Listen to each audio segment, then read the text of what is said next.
So yesterday we reacted to MLB's top 10 shortstop list heading into 2020. Today we're going to be reacting to their top 10 catchers, and I just felt like that was the next position to go to. So if you guys are still enjoying these reactions, make sure you hit the like button down below. Subscribe to the channel if you're new and enjoyed the content.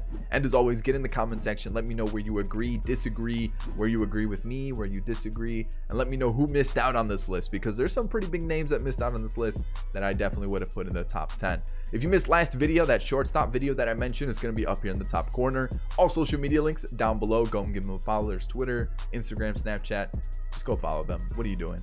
And that's really about it, guys. Let's hop into this one, and we'll start with number 10, Omar Narvaez, now of the Brewers. And offensively, you look at his stats and they're fantastic. Close to an 800 OPS in 2018. Last year had an above 800 OPS. Hits for decent power, good average.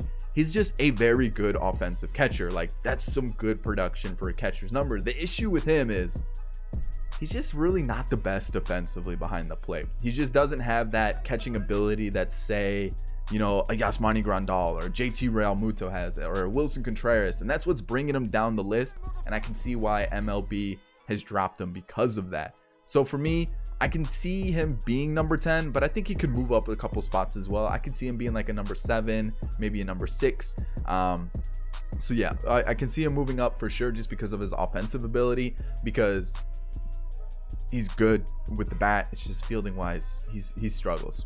So number 9 is Yadi, and everyone's gonna be like, oh my god, how is Yadi so far back? And you got to realize Yadi's gonna be 37 this year, or if he's not 37 already. He's falling off. Like, he's obviously not prime Yadi. He's just not the top of the top anymore, and that's the reason why I see him dropping down to number 9. He still has some pretty good pop off the bat. He hit what, 10 home runs last year. The year before that it was 20. I mean, he's hitting for an okay OPS at 711, and then the year before that 750. The thing with him is he's always been known for his fielding, and even that has started to fall off a bit. He doesn't have the same pop time. He's just not the same catcher. He's just not that young catcher that he used to be, that everyone remembers him as. So I can see why they dropped him to number 9, and for me, I still think that's even a little bit too high. I definitely don't think he's a top 10 catcher in the league anymore. I just think there's some better younger catchers that overtake him fielding wise and also offensively, and that's why for me, I don't think he's a top 10 catcher, but I can still see why MLB is still ranking him in the top 10. Number 8 is Buster Posey, another player who I think MLB is still trying to hold on to those golden years for a player, because Buster Posey, yes, he's been very consistent throughout his career. He's dealt with some injuries, and last year he really started to fall off. You can really see the power numbers are dropping, the OPS, the home runs, even his average dipped to 257, and that's low for Buster Posey. He's been very consistent throughout the years. He may not be the most exciting player. He's been very consistent behind the dish, very reliable behind the dish as a catcher. He's been really reliable with the bat, but you can really see the numbers are starting to fall off for Buster Posey. 2018, he still hit 284 and a 741 OPS, but he really dropped in 2019. So I think his better days are behind him. And for me, again, it's another player who I think is just ranked a little bit too high. Maybe number 10 at best, but I still think the better days are behind Buster Posey, and I feel like there's just, again, younger and better catchers that are ahead of him. All right, this one is mind-blowing to me. How does he even come close to the top 10? And number 7, Robinson Chirinos. What? Are you kidding me? Robinson Chirinos. You're looking at his stats. He hit 232 in 2019, 228 in 2018. I mean, his OPS is close to 800 because he does hit home runs. He does hit for power. It's just, Robinson Chirinos has never really been in my mind as a top 10 catcher ever. There's just been so many better catchers ahead of him. And for him to be number 7, number 10, it's like, okay, maybe, just maybe. But number 7, you're crazy, MLB. This one just blows my mind. His numbers aren't there. He's okay behind the dish, nothing like spectacular, but it's just number 7, come on.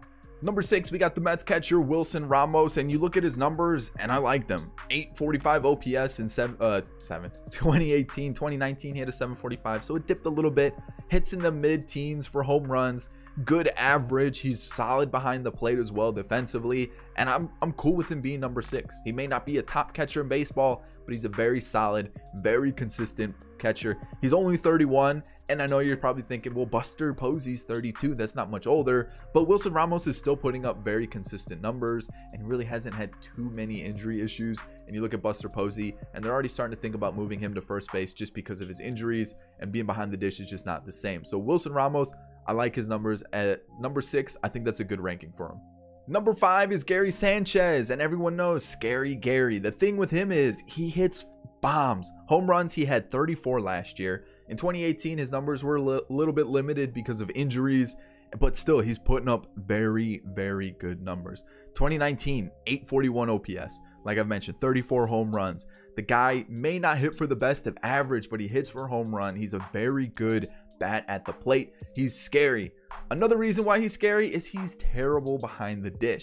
And I feel like the offensive production is just what's really carrying Gary Sanchez, because you don't really see a lot of catchers hitting 30+ home runs anymore. And that's what Gary Sanchez can offer for you. He can offer good run production and just a good bat at the dish. The thing is, he's just so terrible behind the dish. He may have a cannon of an arm, but I feel like he's just so lazy. He's just not making the effort to get the balls in the dirt, make sure that his glove is positioned the right way. He's just, a lot of fundamentals about him behind the dish. It's just not right. He's just not a catcher in my eyes. I feel like he's more of a DH. I feel like, yeah, he's got a great arm, but just there's some issues with him behind the plate. So number 5, I can see him cracking maybe 1 or 2 spots higher, but for me, I can see why MLB put him. And I feel like, you know, maybe 5 or 4 is a good spot for Gary, just because he is scary good with the bat, but he's also just very terrifying if you're a pitcher throwing to him, because he's just not going to catch your pitches. Alrighty, number 4, and this guy kind of came out of nowhere. You look at his 2018 numbers, he hit 7 home runs, had a 270 average, and a 750 OPS. Not terrible numbers at all, but Mitch Garver, where did 2019 come from? 31 home runs, 995 OPS. What happened that your numbers just go up that much? This is insane. And to think that he did that in 93 games. He hit 31 home runs and it had a 995 OPS. That is gross. This is insane. Just what happened? What clicked in him from 2018 to 2019 to make those numbers happen? I can see why they put him up so high. I mean, his production in 2018 wasn't terrible. Would I say it's in top 10 numbers? Definitely not. But to see him just jump that much, I can see why they put him so high in the list. I'm kind of cool with maybe putting him just outside the top 5. But again, when you put up offensive numbers like that, he's not amazing behind the dish, but he's, you know, he's average. You know, he gets the job done. But whew, I don't know where those numbers came from, but I can see why they moved them up so high. Alrighty, as a Cubs fan, this is the one I like. Wilson Contreras at 3, and this makes sense. The top 2 catchers, they're undisputed 1-2. Wilson Contreras, I definitely think has the tools and the ability and the potential to be, you know, competing for that 1 and 2 spot. But you look at his numbers, 2018 had a little bit of a down year, 249 average, OPS sat at 730. But he came back this year, struggled with some injuries, but still put up really good numbers. 24 home runs in less games than 2018. He had an 888 OPS. He's very solid behind the dish. Yes, he's still a little raw. There are some flaws in his framing that they think he should work on, but he's got a cannon of an arm. He's got just great pop time. Like, Wilson Contreras is a very talented catcher. 27, 28 years old, still got plenty of years ahead of him. I think Wilson Contreras is a very good catcher. I know a lot of you guys are going to be like, oh my God, you're so biased because you're a Cubs fan. You can't dispute that Wilson Contreras is a top 3 catcher in baseball. He's just too good. Alrighty, number 2, this one kind of surprised me too. JT Realmuto, are you serious? JT Realmuto is number 2. I mean, I understand it. I mean, but still, this JT is number 1. Come on. I mean, you look at his numbers, 2019, 820 OPS. Same thing for 2018. Good average, good power. He's got speed. He's amazing behind the dish. He is the complete package if you're looking for a catcher. There's not too many other catchers who can compete with his ability in all facets of the game. And JT Realmuto is the number 1 choice. Like, there's no, I mean, just, he's number 1. That's really all I gotta say. He has everything. crazy amount of doubles, good power, speed, good glove, good fielding ability. Like, he has it all. JT Realmuto is number 1, and I'm surprised MLB didn't rank him there. So that brings us to number 1, and you probably already figured out who it is, Yasmani Grandal. And I think he's number 2 in my eyes. The thing is, he hits for good power. He's got OPS. He hits for similar home runs as JT Realmuto. The thing is, when you're looking at his average, JT Realmuto puts up extremely similar numbers in the power, the OPS, the doubles, RBIs, but JT Realmuto hits for a better average. Yasmani Grandal competes with JT Realmuto fielding wise. So I think that's why I would say JT Realmuto is number 1 and Yasmani Grandal is number 2, just because the average isn't there for Grandal. Don't get me wrong, Grandal is a fantastic catcher defensively and offensively. He may not have the speed that Realmuto has, but Grandal's got a great eye. He walked 109 times last year. That's impressive. So yes, Grandal is a very good catcher. I still would personally rank him number 2, but I can see why MLB ranked him number 1. So that's it, guys. We reacted to him. Let's go through my top 10 real quick, because there are a couple players that didn't make this list that I want to throw into my top 10. So I'm going to get my list out because I want to make sure I get this one right for you guys. Number 10, I went with Jorge Alfaro. The thing is, he's got a cannon for an arm. He's pretty solid behind the dish. Like, I would say he's above average for sure. He's got speed, he's got power. The one knock on him is he strikes out way too much and he walks way too little. He walked 22 times last year. That is unacceptable. That is terrible. So he's got to fix that, and I feel like he would definitely crack this top 10 with ease. Number 9, Christian Vazquez. The catcher, he's shown that he has the potential to hit 270, good amount of home runs. He's solid behind the dish as well. So Christian Vazquez cracks number 9 for me.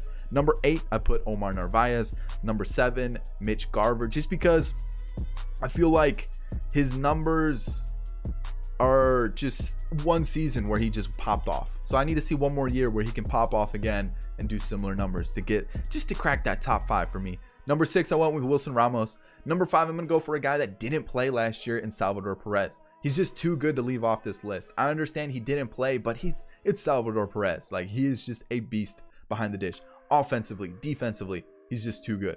Number 4, I went with Gary Sanchez. Number 3, Wilson Contreras. Number 2, like I've mentioned, I went with Yasmani Grandal. And number 1, JT Realmuto. So that's my top 10. I want to see your top 10 in the comments down below. If you enjoyed today's reaction video, make sure you hit that like button. Subscribe to the channel if you like MLB content.